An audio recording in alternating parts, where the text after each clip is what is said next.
সিদরাতুল মুনতাহা। এটা হচ্ছে একটা বড়ই গাছ। বড়ই গাছ দেখেছেন তো? এটা নবীজি বলছেন এত চমৎকার এই বড়ই গাছ, এর মধ্যে এত বেশি রং ছিল যে রংগুলোকে আমি ব্যাখ্যা করতে পারবো না।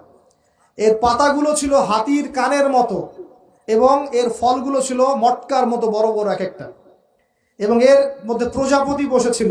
এই প্রজাপতিগুলোর রং এত চমৎকার যেগুলো আমাদের পৃথিবীর রঙের মতো নয়।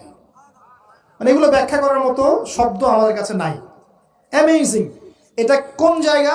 আমাদের সবার রুহগুলো যেখানে উঠে যায়। এটা কোন জায়গা? আমাদের সবার নেক আমলগুলো যেখানে উঠে যায়। সবার রুহ, মৃত ব্যক্তিদের রুহ বা আত্মা এবং নেক আমলগুলো এই পর্যন্ত ওঠে, এরপরে সেখান থেকে উঠিয়ে নেওয়া হয়, এরপরে তারা আর যেতে পারে না।